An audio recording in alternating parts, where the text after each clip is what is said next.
Beleza, boa noite, pessoal. Estamos ao vivo já. Eu, Matheus, Cláudia, né, para bater um papo sobre matemática que talvez seja nova para a psicologia do esporte, matemática que talvez seja não nova, né, mas que talvez seja emergente de fato, Pegou a né, gente de dentro. surpresa. Exato. A gente vai estar falando aqui sobre emergências e desastres, mas a partir de uma perspectiva onde a gente precisa pensar contribuições dessa área para a gente da psicologia do esporte, mas que também a psicologia do esporte pode estar traçando algumas contribuições, né, algumas questões para a gente estar pensando aí. E aí queria contextualizar aqui só para início de conversa, tá? A Cláudia ela vai estar falando primeiro, ela vai estar trazendo algumas contribuições. Vou pedir para a Cláudia se apresentar aqui também, né? Falar, né, se ela quiser falar do currículo dela, fica à vontade também, tá, Cláudia? Das suas Tá. experiências, trabalhos. Eu vou deixar para me apresentar, né, quando eu for falar, mas a fins de contextualização do porquê desse tema, tá bom? A gente está passando por um período que é difícil, né, dentro do estado do Rio Grande do Sul. Quem está acompanhando está numa temporada de chuva que está sendo muito intensa, muito forte, muito violenta, né? Então a gente está tendo uma crise humanitária mesmo ali dentro da região. Mas vale destacar que esse não é um caso isolado no Brasil, né? Se a gente for olhar para um outro período, né, do calendário anual, se a gente for olhar para o Rio de Janeiro, você vai vivenciar um período, né, onde as chuvas intensas elas causam muito danos também, né? Dentro da região norte, isso é algo recorrente, né? Então, esse ano a gente não está lidando com uma cheia severa, né? Mas a gente tem a previsão de, mais uma vez, talvez encarar a pior estiagem da história, né? A gente já viveu a pior seca da história no ano passado, né? A ponto de rios ficarem completamente secos mesmo, né? E possivelmente, né, nesse ano a gente vai vivenciar uma seca mais severa do que a anterior, acompanhado de um número de queimadas muito grande, né, que praticamente tornou os estados da região norte, as capitais da região norte no ano passado, como as capitais mais insalubres no mundo, né? Então, em diversos Meu momentos, Deus. nossas capitais estiveram como com esse status, né, de alta insalubridade de ar nos seus níveis mais poluídos, né? Então, só para contextualizar que não é algo novo, não é algo isolado, a gente tem vivenciado ano após ano uma crise que é ambiental dentro do território brasileiro e que tem impactado diretamente o esporte, né? Assim como atletas e pessoas que vivem nesse meio, né, seja de mercado ou de política pública dentro do país, tá bom? Então, eu penso que esse é o nosso norte de discussão. Agradeço os colegas que estão presentes, agradeço a presença da Cláudia aqui na Escola de Psicologia do Esporte também para estar, né, que se colocou à disposição aqui para estar conosco, também para estar discutindo. Mas é isso, tá? Cláudia, eu vou descer aqui na telinha, tá? Para você poder se apresentar e introduzir as discussões que você quer apresentar. Eu acredito que se a gente trabalhar aqui 25, 30 minutos cada um, eu acho que a gente consegue ter um bate-papo legal com considerações finais, né, com encerramento, com posições, com norte, né, para os nossos colegas aí da área, né, nos minutos finais aqui da sala. Então é isso, boas-vindas, vou descendo, tá? Galera, quem quiser ir comentando, botando coisas aí nos comentários, encham aí, beleza? Que aí eu vou colocando aqui na telinha também para a gente ir debatendo junto com a Cláudia nesse primeiro momento. Mande lá, Cláudia, estou descendo. Boa noite, gente. Em primeiro lugar, queria agradecer o Matheus pelo convite.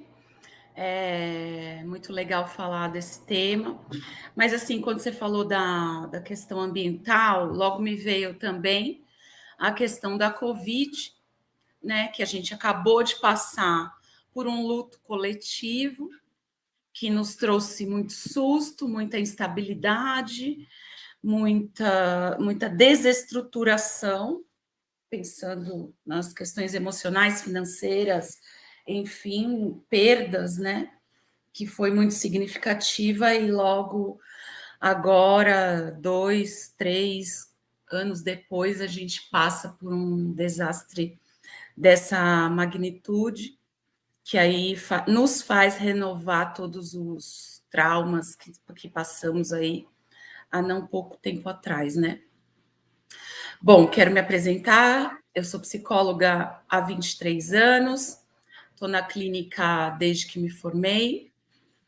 Nos últimos anos eu tenho me especializado na psicologia do esporte, já fiz bastante atendimento emergencial, sou formada em psicologia das emergências, fiz atendimentos em campo, no desastre que houve em 2008 em Itajaí, em Santa Catarina, então estive lá em campo mesmo, nas enchentes, visitando a casa das pessoas que perderam familiares, perderam as casas foram inundadas, teve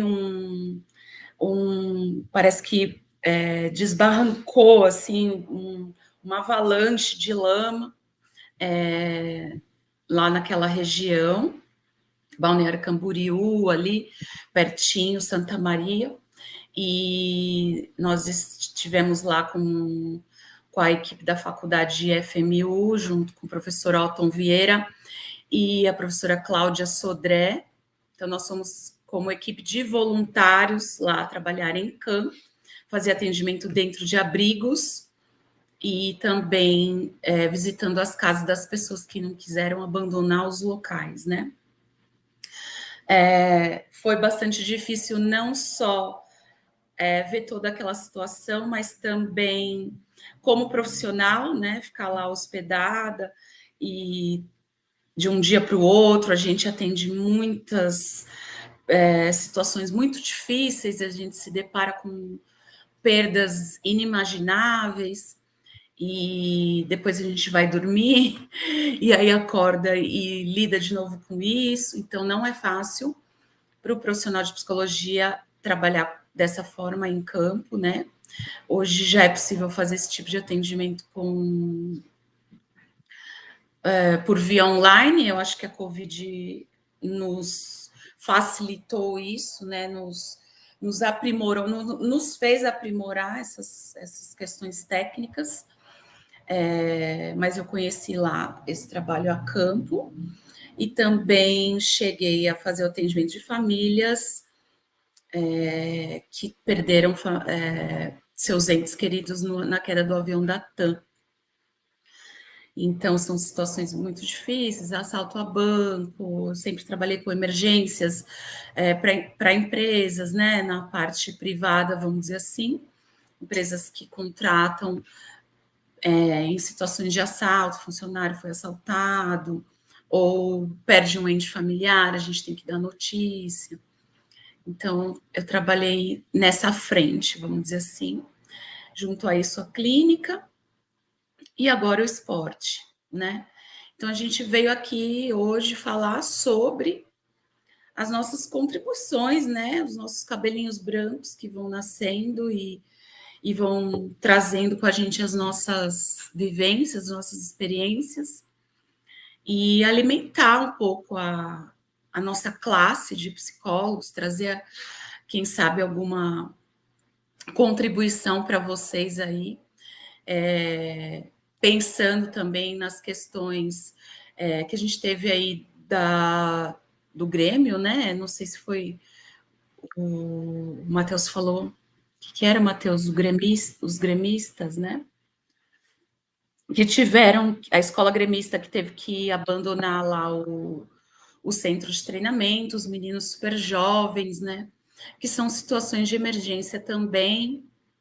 Então, eu preparei aqui uns itens para a gente falar sobre isso, sobre a questão do esporte.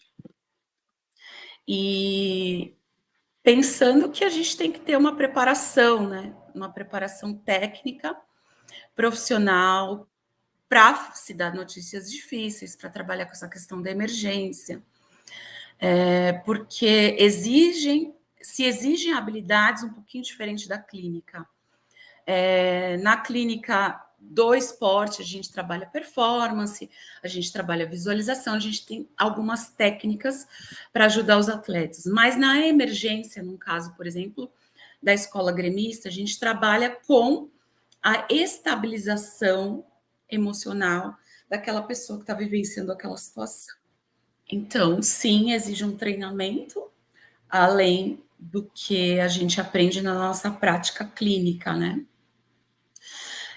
Na questão do esporte, eu vejo que acontece muito no futebol e, assim, muitos outros esportes, é que os atletas vivem muito distante dos familiares,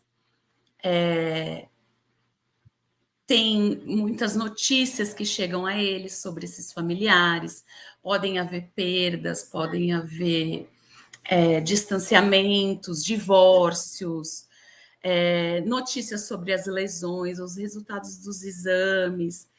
Tudo isso são fatores que desestruturam um atleta que está em um alojamento. A gente está pensando aqui na base, por exemplo, de adolescentes que estão em alojamento ou que vivem distantes da sua família.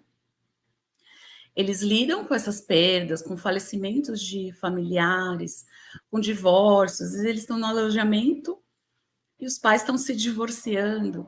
Então, são situações de emergência psicológica que demandam um atendimento especializado, sim, e que foge um pouquinho da alçada da psicologia esportiva tradicional, vamos dizer assim, né? E no trabalho em campo também, eu estava pensando aqui,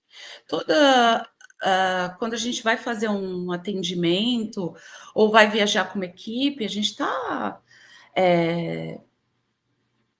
disposto e exposto a diversas situações que podem ser emocionalmente emergenciais, né? Um acidente, como aconteceu, o pessoal que caiu no avião, que caiu o avião de Chapecó, e assim, acabam que os psicólogos não acabam viajando junto com a equipe, então podem acontecer situações de acidentes, assaltos, situações de emergência psicológica. Então, tudo isso demanda do psicólogo ter um treinamento especializado também em emergências. A gente pensa, né? Nós vamos trabalhar com os atletas, vamos trabalhar visualização, toda aquela preparação mental e tal. Chega lá, o negócio fica feio, porque acontece alguma coisa, acontece alguma situação que a gente não está pronto para aquilo. Então, existem essas técnicas, né? Em que a gente estabiliza a pessoa que está sendo vítima de alguma situação, para que até que ela possa ter uma visão de futuro, até que ela possa sentir que ela tem uma possibilidade de continuar com a vida dela. Então, tanto numa situação de abrigo, como está acontecendo lá no Rio Grande do Sul, um trabalho a campo, quanto numa situação de viagem, de comissão técnica, podem acontecer eventos que podem desestruturar emocionalmente essas pessoas. Então, qual é a técnica que a psicologia das emergências usa? Então, a gente vai trabalhando a estrutura emocional daquela pessoa para que ela possa estar pronta para pensar no futuro, para pensar em saídas, de acordo com a experiência, com a vivência dela, com os recursos internos que ela tem, com o que ela aprendeu, com a cultura dela. Então, assim, a gente vai pescando aí no discurso da pessoa até que ela comece a trazer informações mais estruturadas, porque às vezes após episódio, acabam vindo muitos flashes. Eu lembro que a enchente estava chegando e o carro começou a boiar. Aí eu lembro que o cachorrinho começou a nadar. Então, esses fatos ficam muito perdidos, eles ficam desconectados. Qual é o nosso papel? Fazer um storytelling, ajudar essa pessoa a contar a história, a organizar internamente o que está acontecendo com ela. Então, tanto no ambiente esportivo quanto no ambiente de emergência, é importante que a gente estruture essa pessoa e entenda, né, e consiga ter o feeling para entender que ela está saindo de uma situação desconexa, de uma situação desestruturada, para uma situação mais estruturada, em que consiga pensar no futuro, consiga achar saídas mínimas possíveis, mas que também consiga ser ouvida. E, como dizia Freud, eu sou da psicanálise, né? O falar cura. Então, é aquela coisa, né? Conforme a pessoa vai falando, vai contando a história, a gente não vai reviver aquele fato traumático, porque não vamos expor a pessoa àquela angústia que ela estava vivendo naquele momento.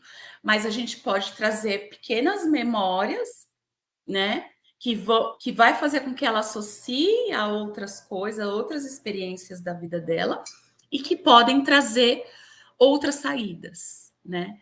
Que ela pode construir saídas a partir de memórias passadas que ela já vivenciou, né? De experiências passadas que ela já vivenciou.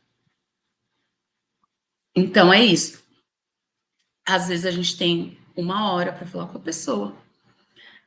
No meu trabalho em campo lá em Itajaí, eu cheguei a ficar 3 horas com uma família. Porque naquele momento eu não estava vendo aquela família encontrar um sentido, encontrar saídas emocionais mais saudáveis para aquele momento. Então, eu via pessoas falando: agora acabou tudo, agora é morrer, agora não tem mais o que fazer, é caixão, é isso e aquilo. Então, você vê a pessoa desmoronando na tua frente. Qual é teu papel?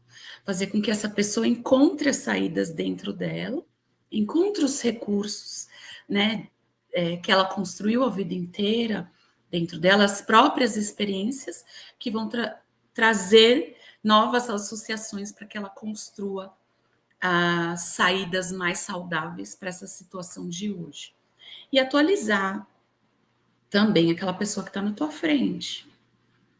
Olha, o evento já passou, você não está mais nele, você está aqui comigo, estou aqui para te ouvir. Eu nunca vou entender o que você está sentindo, mas eu estou te ouvindo, estou te acolhendo e vamos pensar juntos em saídas para essa situação tão difícil. Então, é bastante importante que o profissional tenha esse feeling de entender quando é que essa pessoa na sua frente já está apresentando uma estrutura melhor, saídas mais saudáveis para aquela situação. Às vezes não é do jeito que você gostaria, como terapeuta, você está num ambiente que não tem recursos, você aprendeu todas as técnicas e teorias, você vai chegar lá e vai aplicar técnica tal, técnica tal, técnica tal. Você vai ver que nada vai dar certo, porque você não tem um setting controlado, e aí você vai estar cara a cara com aquela pessoa. E é isso que importa. Ela está se sentindo acolhida, e você está fazendo com que ela busque dentro dela essas saídas para uma situação difícil. E eu queria falar sobre isso também, né? Sobre a experiência em campo, o que a experiência em campo trouxe para mim como lição de vida, né? Eu acabei, depois, né, da viagem em Itajaí, eu acabei escrevendo um texto. Acabei observando muitos profissionais tendo dificuldade em aplicar as técnicas aprendidas na formação de atendimento emergencial, porque queriam seguir as técnicas rigidamente. E isso não é possível, porque você está ali sem controle de nada. Cada demanda é única e depende da flexibilidade e do foco do profissional no objetivo a ser atingido. Seja ele estabilizar emocionalmente uma pessoa, utilizando os recursos do aqui e agora, ou trabalhar em um grupo de enfrentamento de uma situação catastrófica, por exemplo, com crianças ou com uma equipe de futebol, como esses meninos da escola gremista, por exemplo, que perderam aí o centro de treinamento, como é que eles vão ficar sem treinar, sem perspectivas, né, a curto prazo aí, quando que a gente vai voltar a treinar, se a gente vai voltar para casa, como é que está a nossa equipe, quais são as perspectivas de futuro, tudo isso é muito incerto. E a gente vive o luto junto com eles, né? Quando a gente está de novo passando por esses desastres, veio o Covid, agora vem esse desastre, a gente chora junto. Lá no Covid eu falava com a equipe assim, olha, nós estamos atendendo o paciente, nós estamos em luto junto com eles. Então, exige uma demanda de comprometimento maior do profissional, porque se você chorar junto com o paciente, você não vai conseguir ajudá-lo, né? Então, é importante também que a equipe que esteja, de voluntários que esteja ajudando, saiba o papel de cada um ali, né? Porque muitos acabam ultrapassando os limites da sua alçada, por exemplo, o bombeiro. Vai lá e fala: meu filho, vai dar tudo certo aí, você vai conseguir, você é forte e tal. E às vezes o que precisa é que aquela pessoa chore naquele momento, que ela seja acolhida no seu sofrimento. Isso é papel do psicólogo. Então, eu tive uma experiência em Itajaí que foi bastante valiosa para mim, em que eu estava dentro de um ginásio, né, num abrigo, e uma família estava ali acolhida. Conversei com a esposa, né? Perderam casa e tudo. E aí o marido estava meio ressabiado e tal, mas no fim ele acabou falando comigo. Eu falei: olha, vamos conversar aqui no cantinho. E aí é óbvio que em situações assim você só tem um cantinho ali para conversar, um pouquinho só de privacidade para conversar com aquela pessoa. E aquele homem, ele desabou. Ele chorava, ele chorava, ele chorava. Isso, culturalmente, na região sul, é difícil da gente ver a fragilidade dos homens, o choro público dos homens. Por quê? O homem é o provedor, o homem é o forte, o homem segura a família, o homem tem que dar conta, o homem cuida. E aquele homem desabou ali comigo. E eu acolhi o choro dele. Mas o que mais me impressionou não foi esse choro, porque eu estava ali para acolher esse choro. Foi a esposa ver esse homem chorando. Ela nunca tinha visto o marido chorar.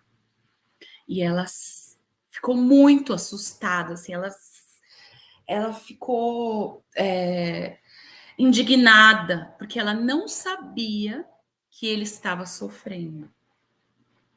Então, é muito importante as pessoas, nós como profissionais, darmos vazão a esses sentimentos, né, de perda, de tristeza, de cansaço, de esgotamento, de angústia para essas pessoas, porque geralmente elas não têm com quem desabafar ou com quem expor esses sentimentos.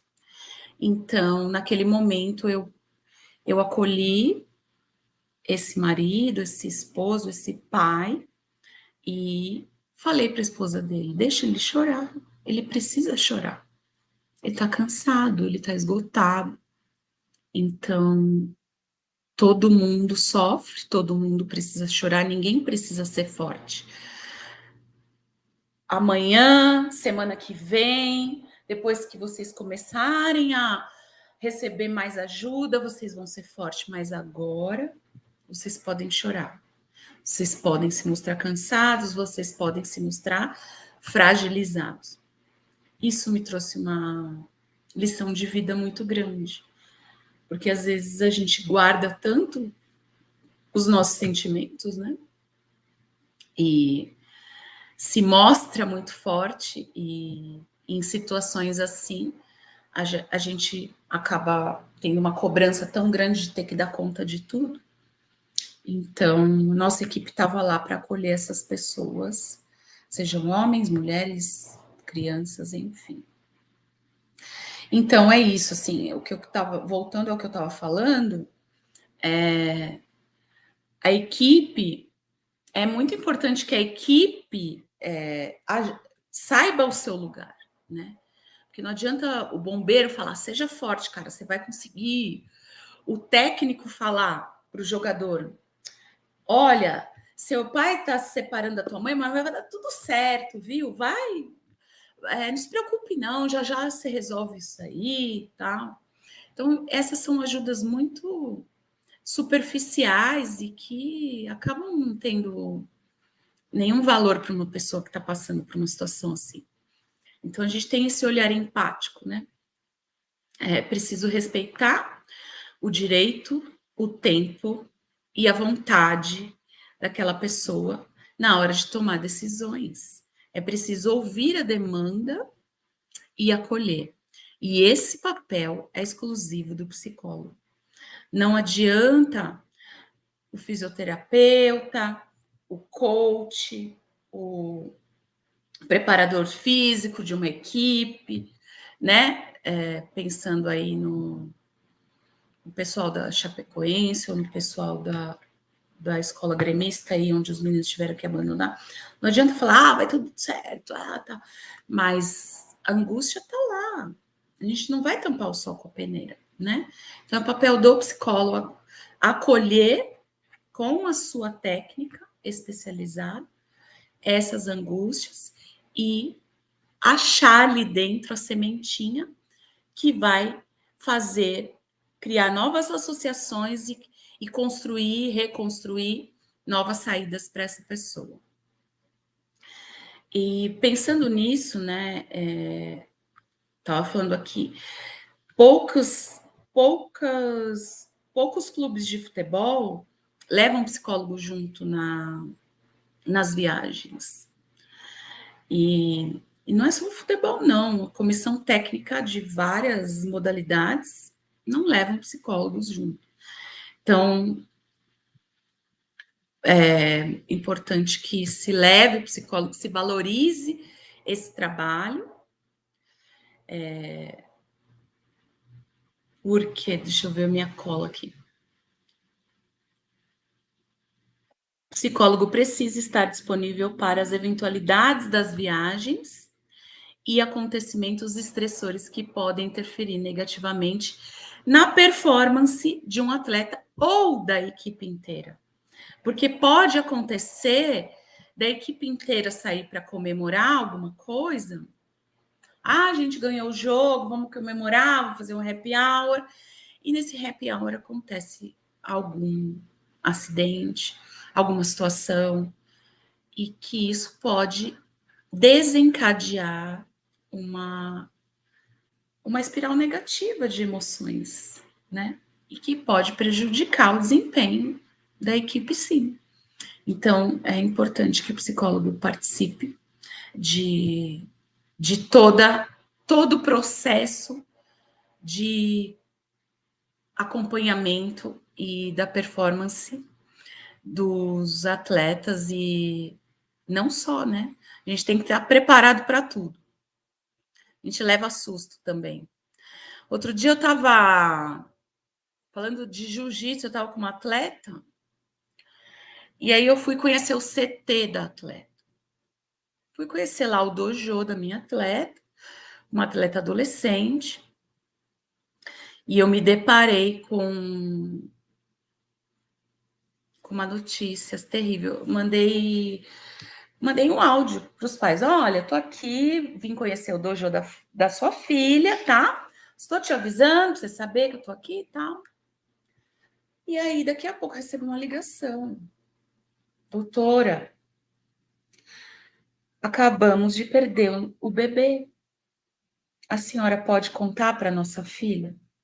Então, assim, tudo pode acontecer diante de qualquer situação. Então, ali eu estava para conhecer o dojo da minha atleta, eu fazia atendimento com ela, online com ela. Eu não tinha conhecido a minha atleta pessoalmente ainda, né? E eu tive que me deparar com uma situação dessa e que demandou horas e horas e horas para que essa atleta pudesse se estabilizar e voltar para casa. E não voltar para casa dela, não, porque ela não podia ficar com os pais. Os pais estavam no hospital fazendo procedimento lá de cirurgia, porque a mãe já estava no final da gravidez. E aí ela teve que ser encaminhada para casa de parentes e tal. Mas gerou uma crise homérica nessa atleta que estava ali para um campeonato, né?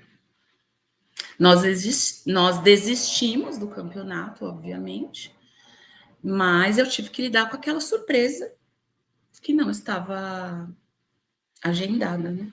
Não está. E aí, Matheus? Vamos lá? Você tá aí? Eu tô aqui na área ainda. Eu não sei se eu enrolei muito aqui. Nada. Quem me conhece sabe que eu vou embora na minha fala, né? Quando vou tentar me controlar aqui. Nossa, você sabe que eu acabei de lembrar dessa situação com essa atleta. Nem tinha. A gente tinha conversado antes, mas eu não tinha lembrado.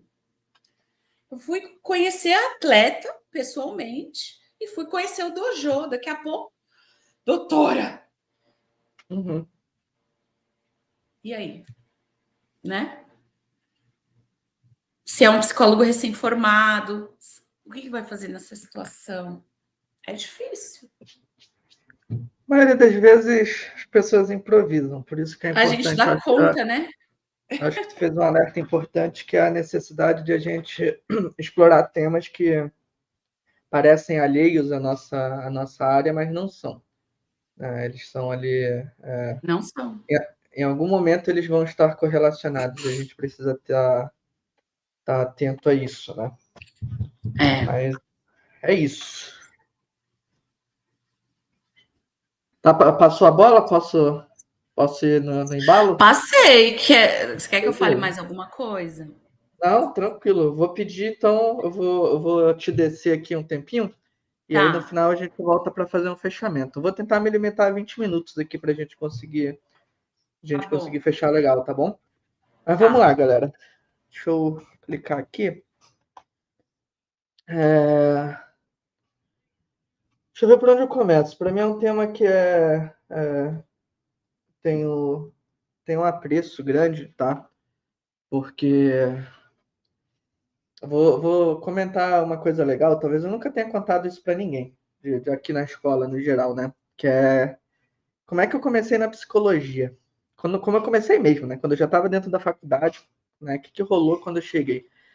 Primeiro de tudo, né? Eu entrei dentro do segundo semestre da faculdade, né?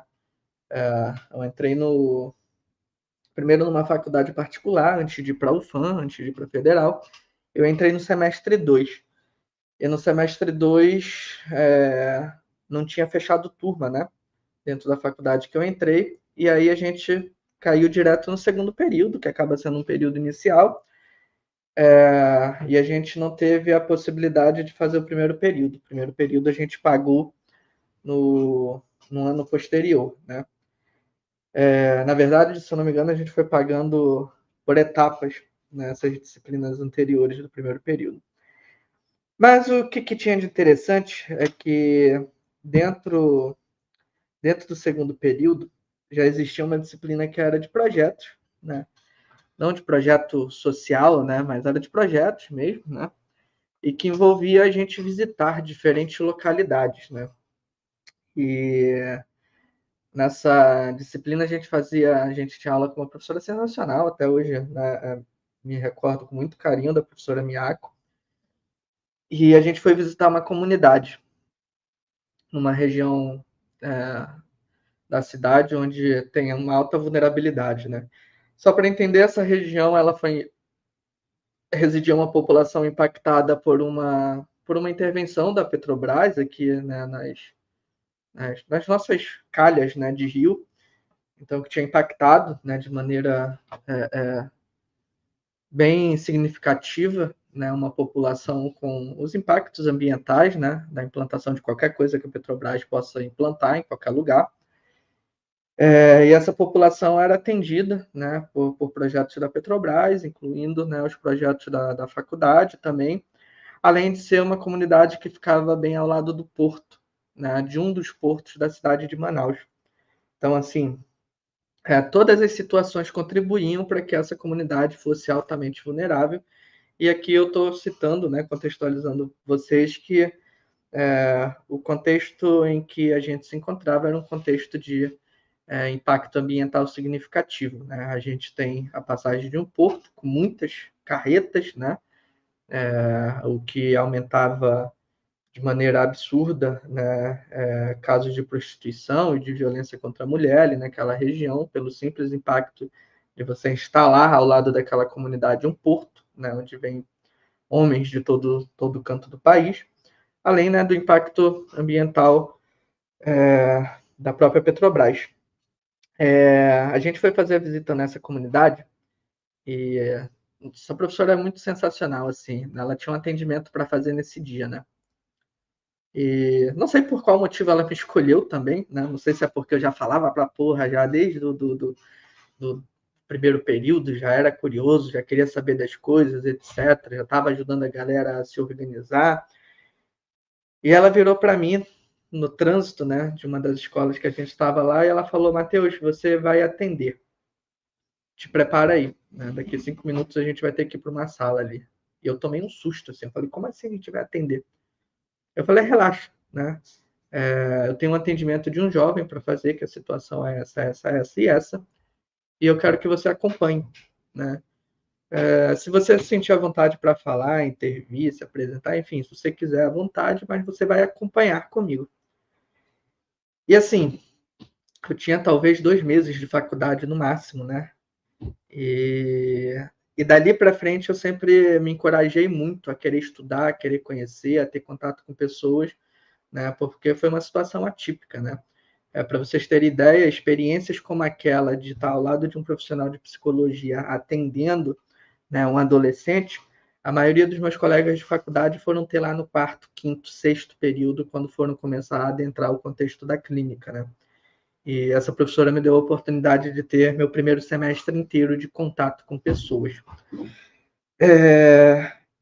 E aí, tá, eu tô trazendo isso à tona, não era planejado trazer isso aqui, tá? Isso veio à mente escutando um pouco da trajetória da Cláudia, porque eu não havia me dado conta que naquele momento eu estava trabalhando num contexto onde o público, a população atendida era uma população vítima de desastre, né? De um desastre que é você instalar uma petrolífera próximo a uma comunidade que vive de caça, de pesca e de tudo que o rio oferece. Né? Então você tira isso dessa população, coloca ela numa margem e deixa essa população à mercê, né, de todo o comércio que passa através da estrada. Então essa população deixa de viver daquilo que sempre foi a sua não é sobrevivência a palavra, né, mas aquilo que sempre possibilitou que elas tivessem condições de vidas ideais dentro de uma região amazônica, tá? Dito isso, tá? Talvez essa tenha sido minha primeira experiência Há alguns anos atrás, antes da pandemia, tive a oportunidade de trabalhar no incêndio, conhecido como Incêndio do Educandos aqui, né? O Educandos é um bairro de Manaus, onde existia uma região, só para vocês entenderem, Manaus é como se fosse não sei se uma grande ilha ou um morro, mas a impressão que dá para quem está no Rio é que você vai subir em uma cidade. Né? Então, quando você está vindo no Rio, você vê aqueles barrancos altos, né? E parece que a cidade está lá em cima, né? Parece até um pequeno Olimpo, assim, né? Com alguns metros acima do rio. E quando vai secando, esses barrancos vão ficando maiores, né? Então, as populações amazônicas, elas acabam... Todas as nossas cidades, principais cidades do estado do Amazonas, elas ficam em regiões de beira de rio, né? E as populações, elas crescem, né, da beira do rio para dentro, né, da floresta. E Manaus não foi diferente. Então, Manaus é uma cidade que cresce no barranco, por isso que tem a famosa canção, né, Porto de Lenha, tu nunca serás Liverpool.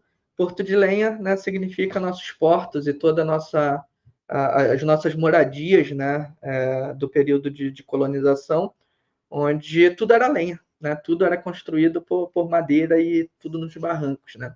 E no Educandos, né, existia uma região do bairro onde era um grande barranco e todo formado por casas de madeira, né.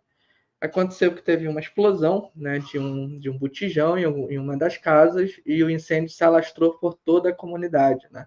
E assim, milhares de famílias ficaram desabrigadas porque queimou tudo, né. Então, se vocês buscam aí no Google, né, incêndio do Educando de Manaus, vocês vão ver, né, uma clareira de cinzas aberta no meio, né, de uma comunidade, né, que atingiu muitas residências. E eu atuei, né, junto com a equipe do Conselho Regional, né, foi quando eu fiz a minha capacitação em emergências e desastres, também atendendo essa população. Durante o período de Covid, também dei assistência psicológica, né, a atletas na Vila Olímpica por conta dessa situação, né, da pandemia. Tive a possibilidade de, em uma ocasião aqui, a gente teve a perda de 2 atletas de rugby, né, um que veio de outro estado e outro que era do Amazonas, né, que era muito querido pela comunidade do rugby. Em uma situação que eles voltavam de uma festa, eles estavam numa comunidade, né, para jogo, né, então foi a primeira vez que organizaram uma partida de rugby numa comunidade ribeirinha, e infelizmente uma chuva muito forte na volta da festa da comunidade, né, para onde eles estavam abrigados, morando durante o período dos jogos, uma chuva muito forte virou, né, as embarcações que parte dos atletas estavam, e 2 atletas, né, não conseguiram sobreviver a isso, e outros atletas conseguiram nadar até as margens, né? O rio, ele é muito caudaloso, né? Então, mesmo que você seja um bom nadador, se você tiver o azar de lidar com uma região do rio, enfim, que esteja com redemoinhos por baixo, ou que esteja com troncos, com coisas passando, ou que ventos fortes estejam batendo exatamente na região que você está nadando, você pode ser, né, um atleta olímpico, que vai ser difícil você superar o rio. Então, teve a perda desses atletas, eu acabei atendendo a equipe durante esse período todinho, né, de início de luto, né. Então, só para vocês terem ideia, né, essa ocasião chegou a levar a equipe até a pensar em desistir de dar continuidade ao trabalho, ao projeto, e durante um período eu fiquei trabalhando com esse grupo, né, dando suporte a eles, enfim, para ressignificar tudo isso, porque uma das pessoas que perdeu a vida nessa ocasião foi fundadora, né, esteve desde o início da história da construção do rugby no Amazonas, então era uma pessoa que detinha um significado muito grande, né, por nunca ter abandonado o projeto. Então, minhas experiências com emergências e desastres transitaram por aí. Antes de atuar com grande profundidade na psicologia do esporte, né, não trabalhei, né, com nada relacionado a Chapecoense, mas me recordo muito daquele voo, né, de como aquilo ocorreu. né? Eu lembro que eu estava indo dormir quando saiu a notícia que o avião estava desaparecido e aí o Matheus não dormiu mais. Eu fiquei até de manhã querendo saber o que tinha acontecido com aquele voo, mas eu já sabia que não tinha acontecido nada de bom, né? Então foram situações que repercutiram e sempre me mantiveram, né, conectados com esse ambiente.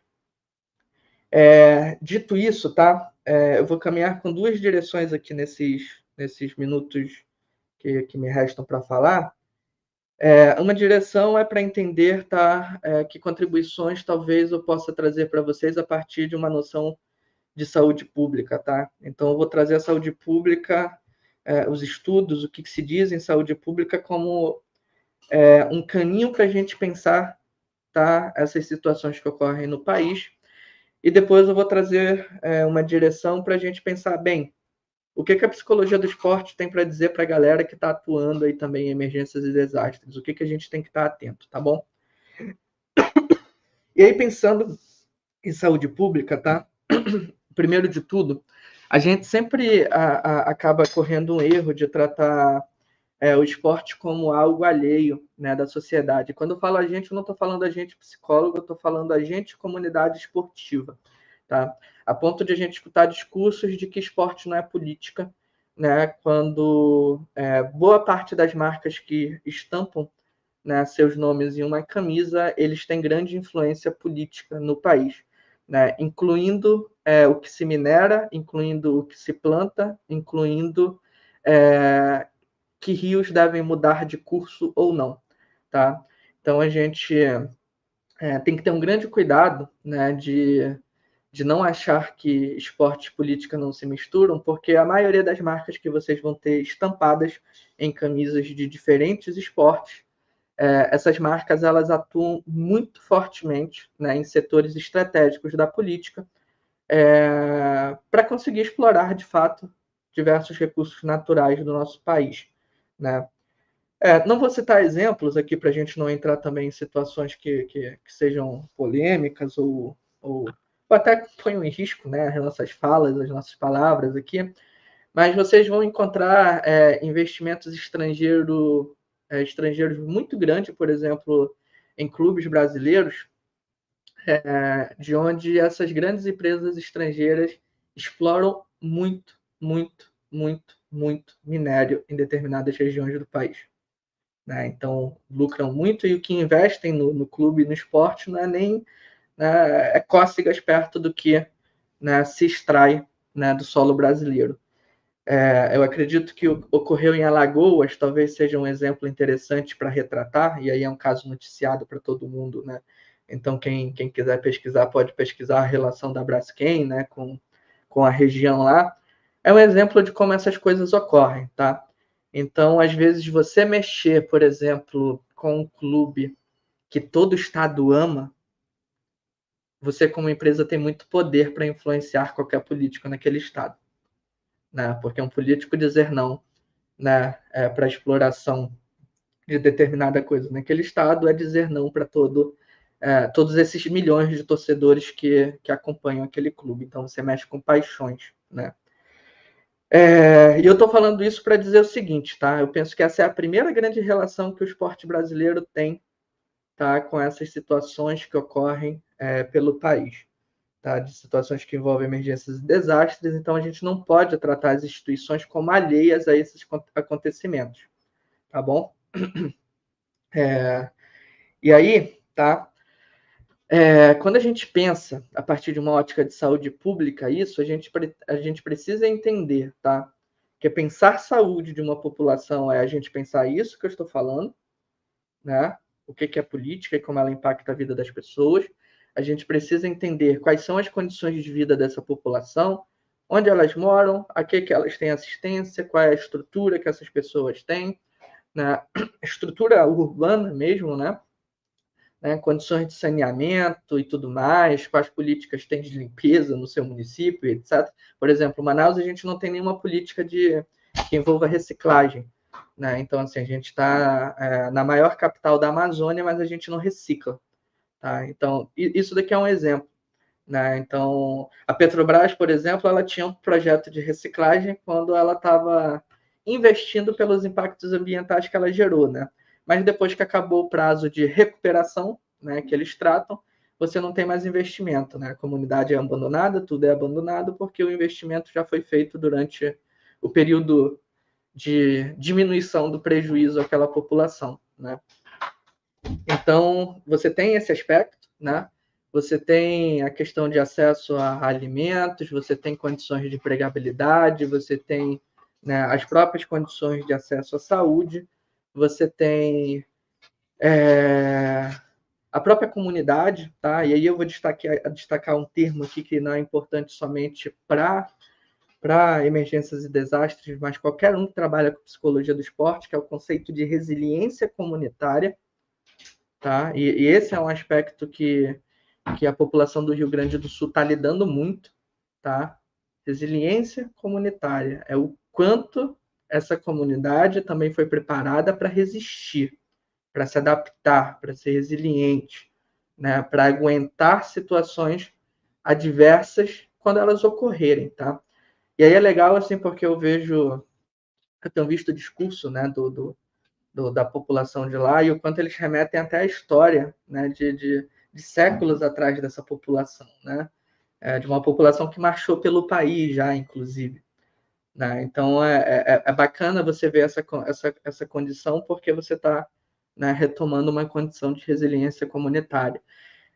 Por isso que acaba sendo tão impactante também quando essa população, né, ela é atingida. Isso toca, né, todo mundo porque você vê uma comunidade que se torna coesa de maneira muito rápida, né, para se ajudar. Mas ao mesmo tempo, tá, quando a gente fala de saúde pública, a gente precisa pensar também o esporte como um aspecto que é da saúde pública, tá? E aí a gente vem para o ponto que eu ia destacar, que é quando a gente tem uma situação de emergência, a gente está lidando, tá, também com uma situação que impacta drasticamente o fenômeno esportivo, tá? Você tem uma população que é totalmente atendida por diversos aparelhos esportivos e que deixa de ser atendida. Tá? E isso, para mim, é algo que precisa ser ressaltado pela psicologia do esporte, porque, por exemplo, se vocês quiserem acompanhar, tem o Instagram do Dunk Park. Dunk Park é um negócio que é de basquete, né, que tem lá e que ele foi inundado. Né? E até tem uma frase que eu achei muito bonita, assim, né? O dono do negócio postou a foto do Dunk cheio de água e só as quadras que não foram cobertas. Tudo foi coberto. Só as quadras, a água não atingiu em cima, né? E aí teve um rapaz que comentou lá, as quadras não terem sido cobertas, algo assim, né? É um sinal do quanto o basquete vai voltar ainda mais forte depois que o rio baixar. Né? Então, eu achei algo muito bonito, assim, né? Porque eu trabalho hoje, né, gerindo um negócio esportivo e eu vejo o quanto é investido numa estrutura como essa para fazer o esporte acontecer naquela comunidade. E eu imagino a frustração e a tristeza do dono de um negócio desse ver todos os seus materiais, toda a sua estrutura inundada. Mas ainda assim, né, ter sua comunidade resiliente para dizer as quadras não inundaram. Né? Então a gente tem uma estrutura esportiva que é impactada e a gente tem o esporte arrancado das pessoas. As pessoas não estão praticando esporte nesse momento. O que a gente tem é atletas altamente mobilizados querendo ajudar, porque o esporte foi impactado. Né? Então, se a gente não tem esporte, o que a gente pode fazer é tentar ajudar as pessoas para que, né, a gente reconstrua isso o mais rápido possível. Né? Então, isso daqui é um problema, né? É um aspecto de saúde que é muito importante de se considerar em emergências e desastres, porque crianças param de praticar, estão sem praticar esporte nesse momento. Né? Escolas, né? Você tem crianças, adolescentes sem aulas, suas aulas de educação física, e que os espaços dos abrigos, dos alojamentos hoje que estão acolhendo as famílias, se tornam espaço de brincadeira, se tornam espaço de lazer, se tornam espaço de jogar bola.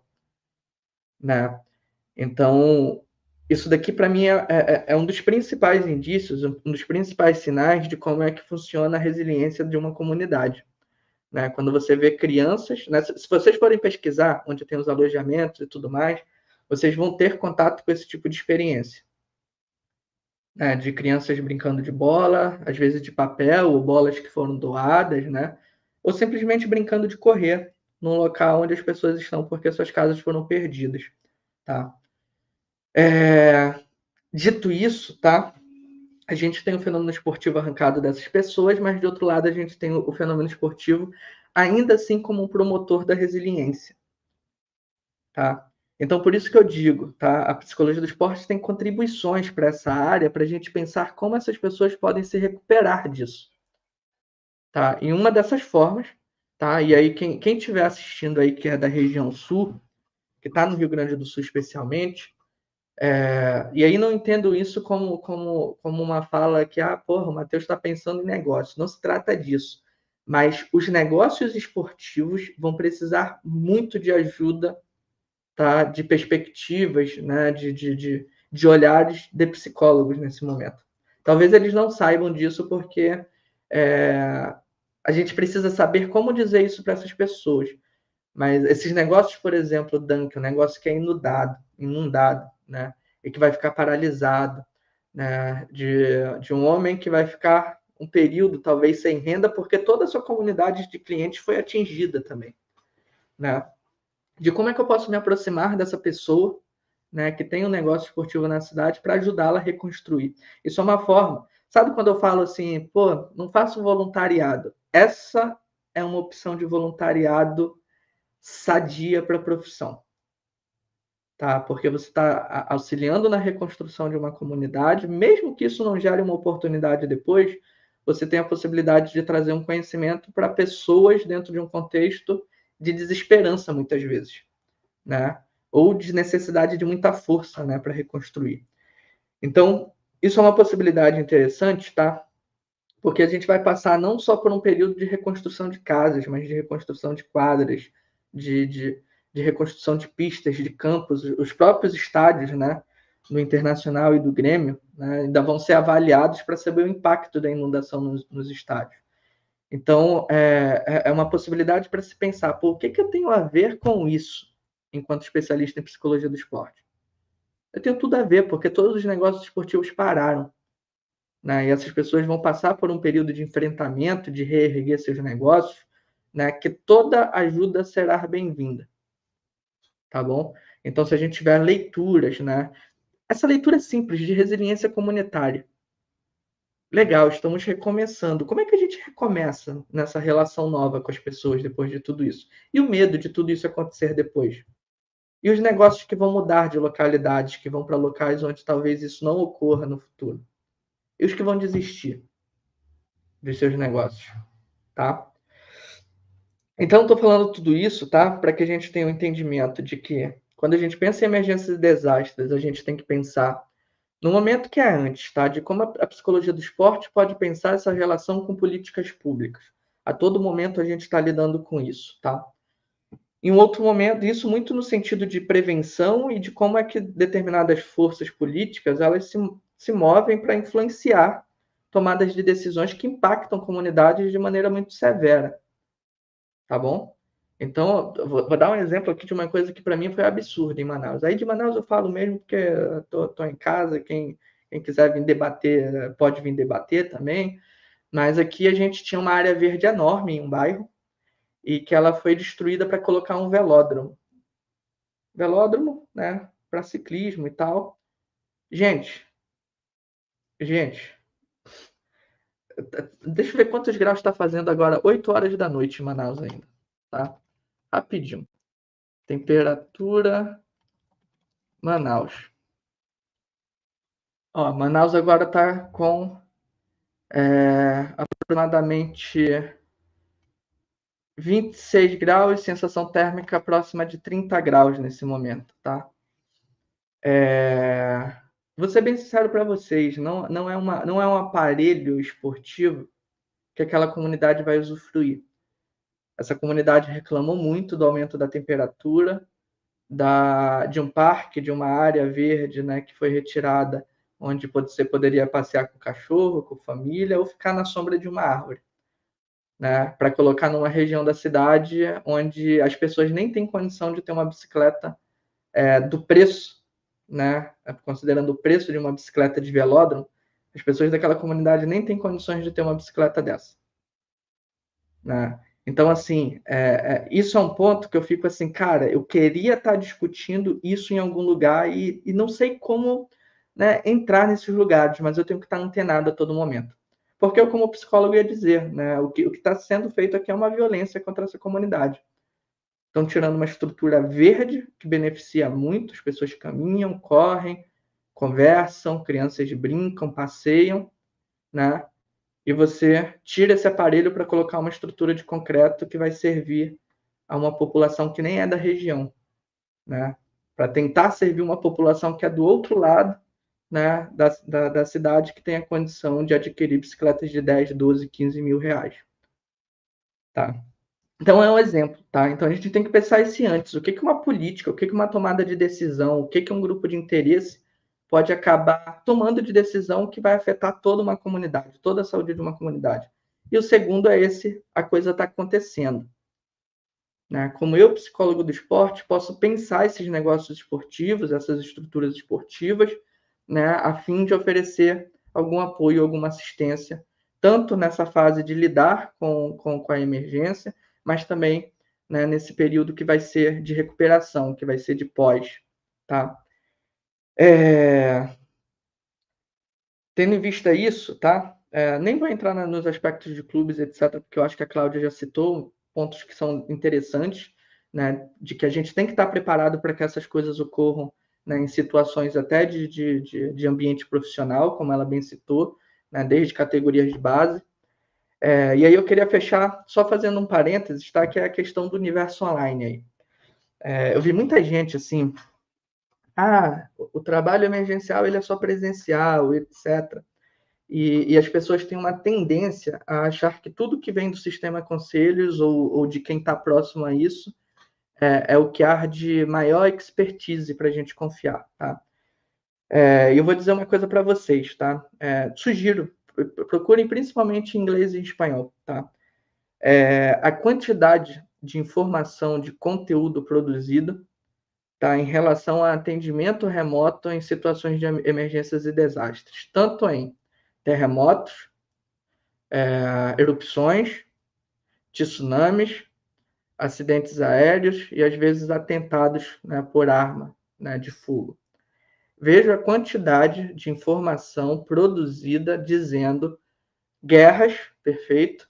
A quantidade de informação produzida, ciclones, né, também, né, furacões, mas tem muita coisa produzida dizendo que o apoio remoto ele é uma necessidade em emergências e desastres. Tá? Pela ausência de profissionais à disposição para atender essas populações em loco, esse é o primeiro ponto. Tá? Profissionais às vezes não conseguem acessar as áreas que são possíveis, esse é o primeiro ponto.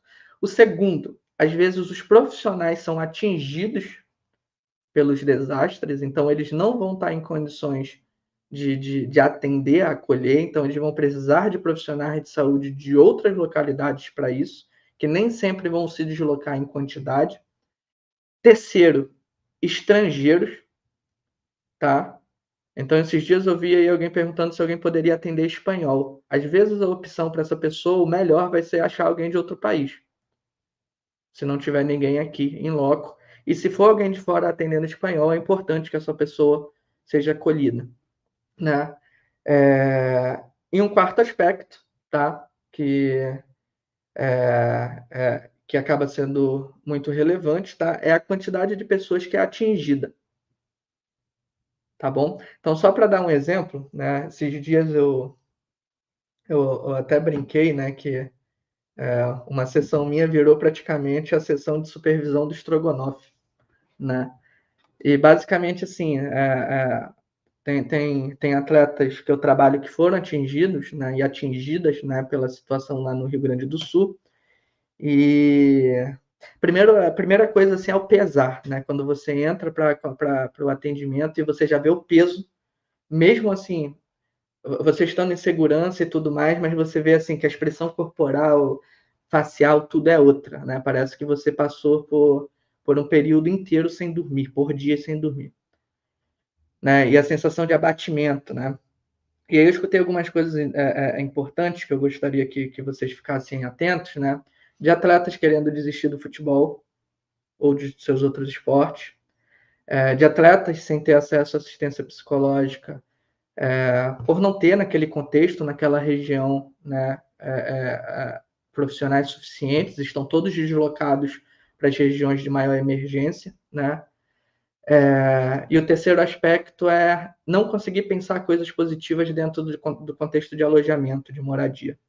Por isso que eu falei que foi a sessão do estrogonofe, porque eu passei a sessão brincando com o estrogonofe, né, e falando das coisas que estavam ocorrendo lá na preparação do estrogonofe, simplesmente para dizer no final da sessão o quanto fazer estrogonofe é importante numa situação como essa, né? E talvez a coisa mais importante, né, para quem está ali impactada, presa, não tem para onde ir, longe da família e tudo mais, e fazer o estrogonofe é importante. É um momento de alegria quando tudo parece estar ruim, estar triste, né? Então, isso ocorreu à distância, é alguém que eu já acompanho à distância há muito tempo, e você tem um conjunto, né, de pessoas desassistidas, desistindo do esporte, retornando às suas famílias, ou ali, né, tentando enfrentar, né, distante de todo o apoio possível, né? E aí foi quando eu vi que, caraca, cara, essa galera que está dizendo um monte de artigo pelo mundo, assistência psicológica remota é necessário porque nem todo mundo vai ter acesso à assistência psicológica local, é porque tem um monte de gente que a gente não está enxergando também, tá? Então, assim, questionem, leiam, levem para as discussões dentro dos conselhos regionais, dentro de tudo que for, tá? Porque pensar em emergências e desastres é, antes de tudo, a gente entender, né, que a gente está lidando com uma crise humanitária. E crise humanitária, a gente, antes de tudo, pensa em humanidade, né, e não, né, no monte de... em 10, 15 pessoas que se reúnem para escrever um documento, né, e dizer como tem que ser ou deixar de ser. A gente tem que pegar pessoas que escrevem outras coisas também, né, para a gente refletir. Óbvio que a gente vai ter protocolos, cuidados com isso, como, por exemplo, é importante você, nessas situações de início, você não ficar fazendo a pessoa remoer todo o relato de como aconteceu, né? Porque você vai potencializando aquela situação traumática, né? Então, é um momento de acolhimento, né? De escuta, até que essa pessoa consiga transitar por experiências, né, que sejam ressignificantes e esperançosas para si. Então, o que necessita é preparo, tá? Acolhimento, ele é possível ocorrer, tá? Independente da maneira. Aqui, por exemplo, 20 anos atrás, em situações de desastres na Amazônia, etc., as pessoas atendiam, não era nem telefone, gente, era rádio, né? Rádio. Então já tinha, porque tu não tinha como, passar 20 dias até chegar numa localidade na mata, numa aldeia indígena. E você fazia o atendimento por rádio, tá? Enfim, vou fechar aqui, chamar a Cláudia de volta, tá? Para a gente bater mais uns 5 minutos de papo aí, a gente fazer os encerramentos, beleza? E puxei você de volta, Cláudia. Acho que você está no mudo, mas aí dá para ativar aqui. Oi, estou aqui. Oi. Mas é isso, tá? Era um pouco das contribuições que eu queria trazer. Não sei como repercutiu em você, só vi que você falou, arrepiei aqui. A gente acabou não falando da perda da identidade, né? Em situações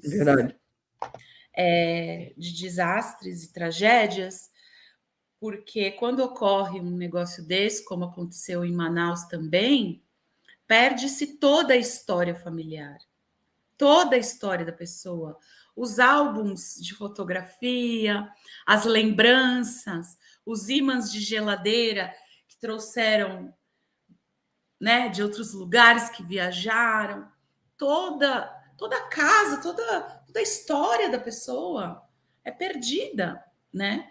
Então, há de se construir uma nova identidade ou resgatar a identidade daquela pessoa de outras maneiras. Isso também é papel do psicólogo, né? Num outro momento, não no momento de crise ali, mas num outro momento de ajudar a reconstruir essa identidade, né?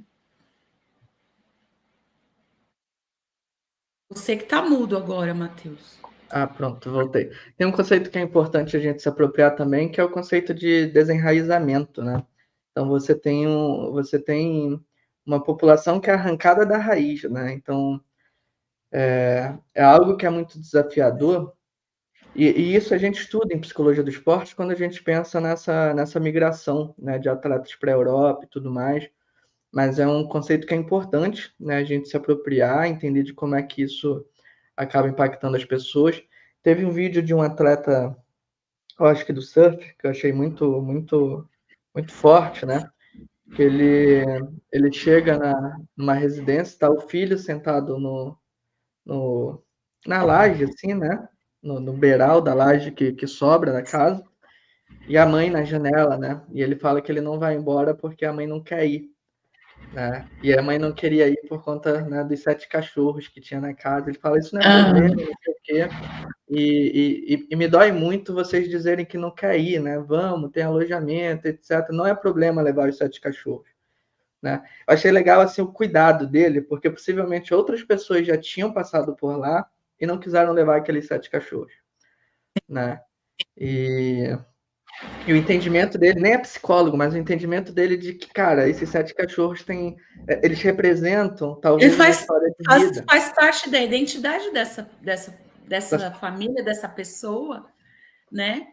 E você acaba tirando um pedaço dela, né? Olha, eu Exato. perco tudo. Eu perco a minha mesa de jantar, mas eu não perco o meu cachorro. São ligações, são né, na psicanálise, Vínculos. esses vínculos são muito preciosos, né? E você estava falando também sobre as crianças, né? Que elas brincam, elas desenham nos abrigos, então as crianças elas têm mecanismos de defesa, né? Em relação à angústia, são mais imaturos do que os adultos. Elas usam muito da negação. Então elas conseguem brincar porque elas negam ali aquele contexto todo por alguns momentos, e aí vem o choque de realidade, aí elas vão para a fantasia de novo. Então elas ficam nesse vai e vem aí, e é muito importante fazer essa ponte com a Sim, realidade aí, os profissionais que atendem as crianças fazer essa ponte para ajudá-las também a desenvolver essa resiliência, né? sim. Eu ouvi falar, não sei se foi um senador, ele falou: olha, nós resgatamos as crianças primeiro, e quando nós fomos buscar os pais, eles já não estavam mais. Eles já foram engolidos. Então, aquilo me comoveu muito, assim. Então, são crianças que estão sem documento, que não se sabe quem são os pais e que estão nos abrigos. E aí? Uhum.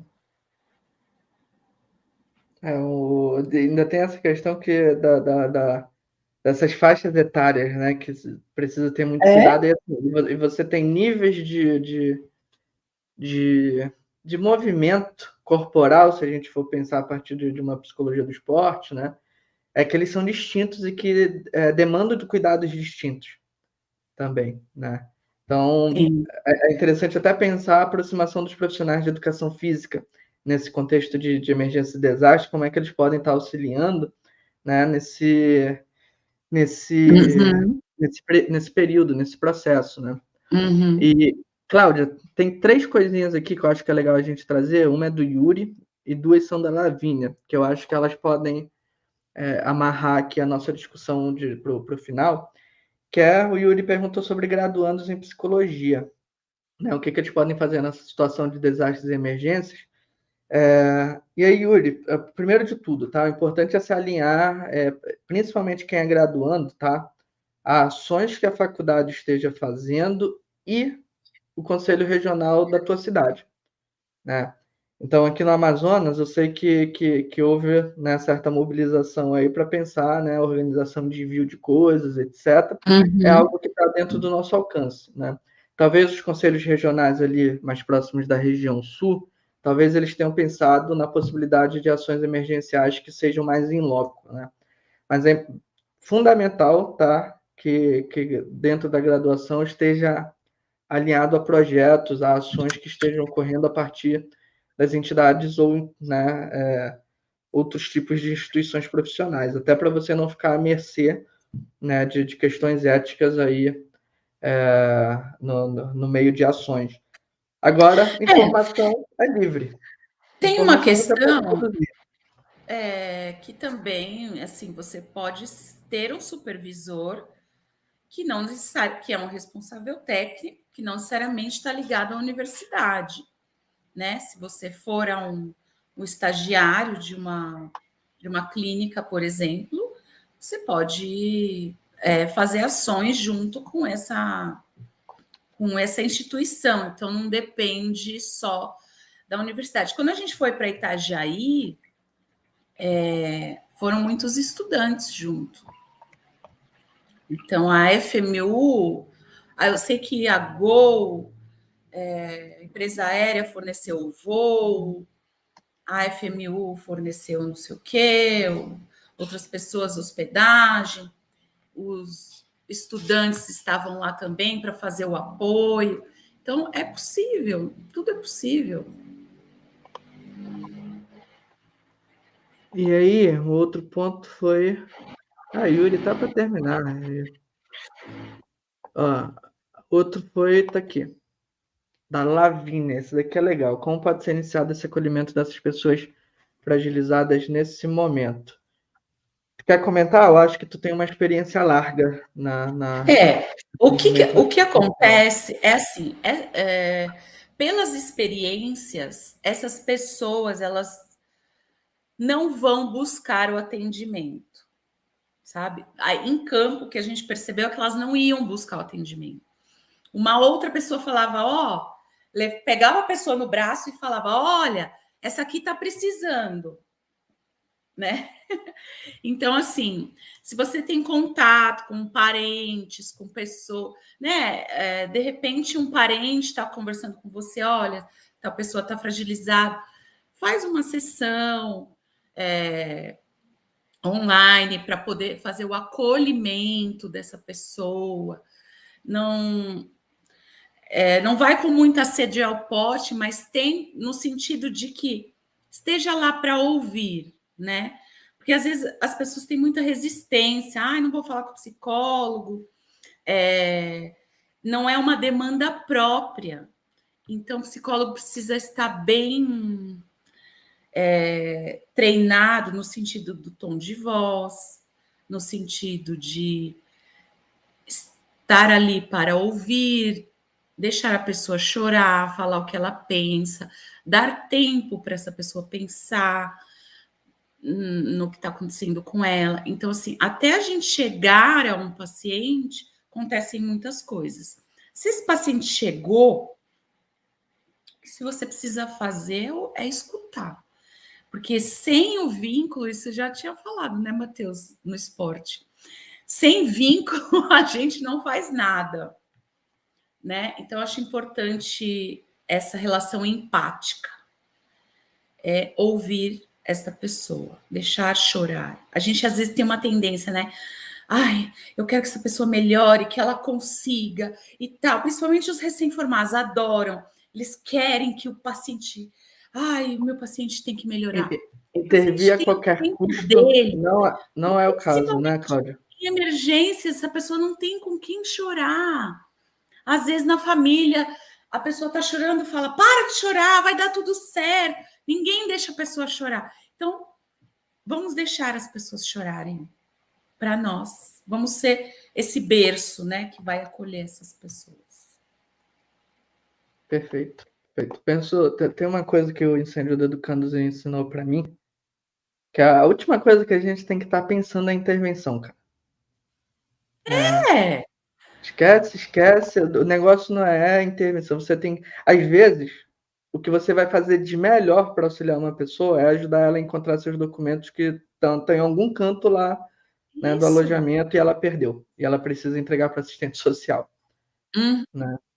Então, são coisas bobas, assim, que às vezes passam despercebido, que é acolhimento, que é escuta, e vai ter, às vezes, possibilidade de você fazer uma escuta mais qualificada, mais técnica, no tempo da pessoa. Às vezes é momento de chorar, de escutar, né? Do que a gente Principalmente intervir. porque não é demanda própria, Matheus.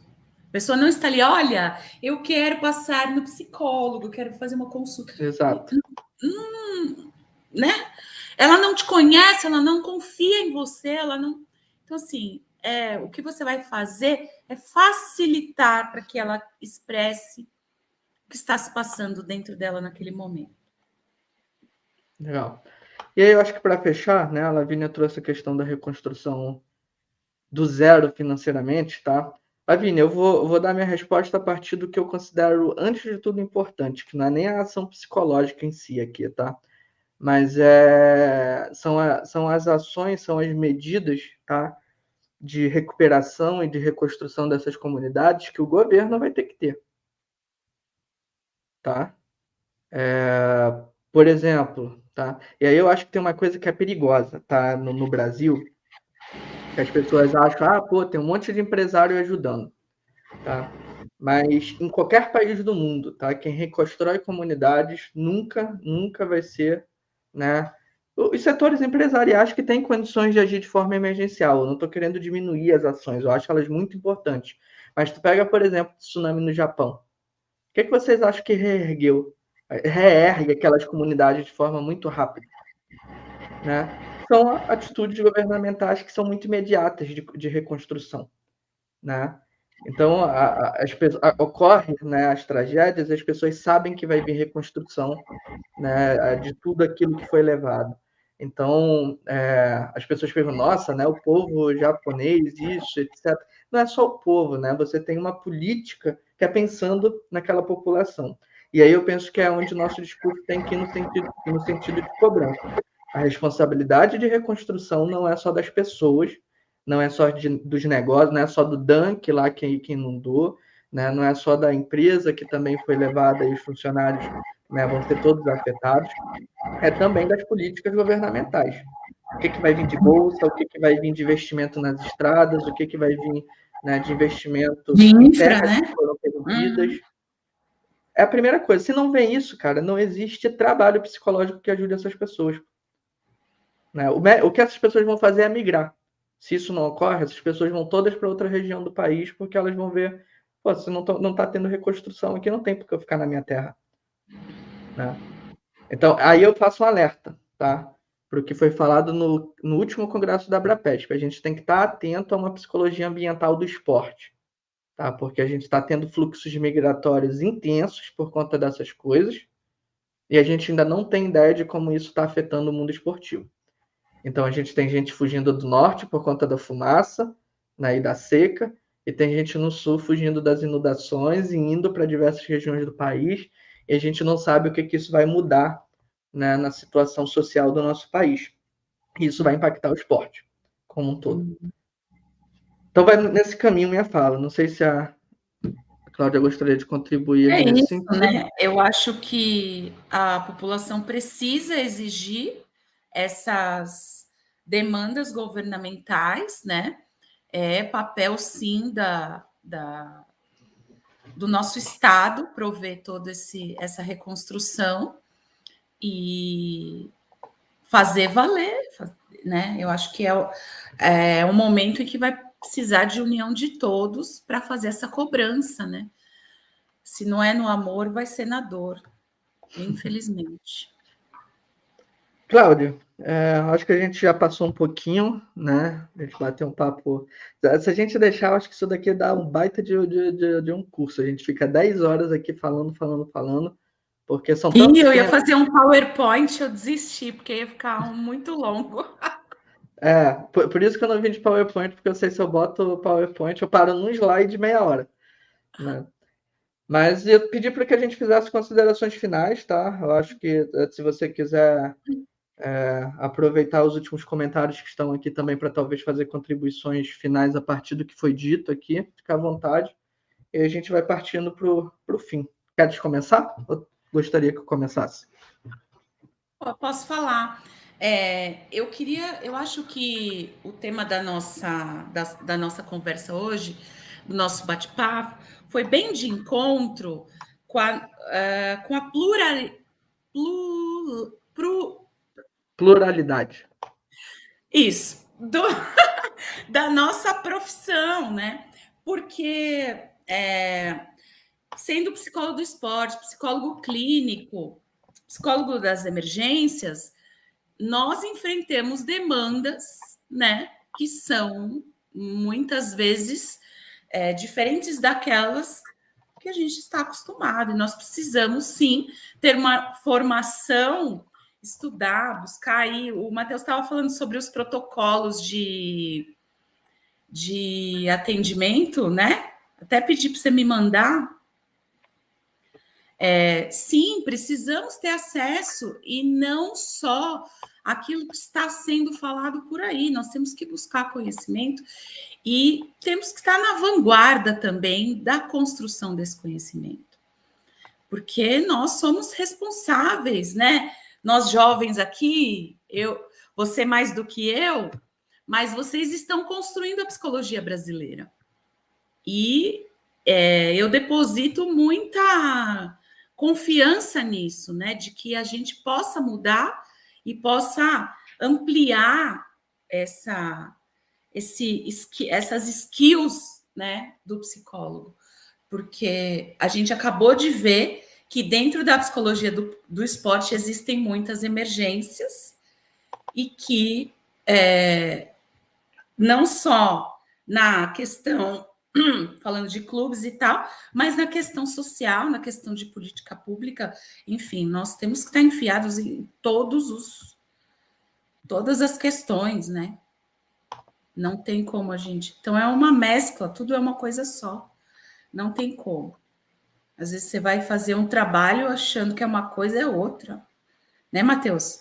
Segundo semestre já foi atender emergência. Então, bora estudar, gente. Porque você acabou de falar, essas mudanças climáticas estão aí. E a gente precisa estar pronto para isso. Exato. A gente precisa estar envolvido nas discussões, né? E minha fala final vai nesse caminho, gente. Assim, a gente não pode tratar essas coisas como alheias ao esporte, né? No ano passado, no pico da fumaça aqui no Amazonas, tiveram vários atletas que não queriam jogar, né? Tantos que vieram de outros estados, né? Que enfrentar o Amazonas aqui, quanto a equipe local, né? Mas assim, um ou outro atleta falar, a voz não ecoa, né? Eu mesmo, por exemplo, não fui a um dos jogos porque não dava para respirar aqui dentro do quarto, eu tava de máscara, né?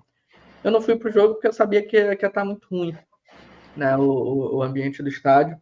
Então, assim, são coisas que nos afetam, né? De maneira direta ou indireta. Né? A gente precisa estar atento aos discursos e ao que ocorre.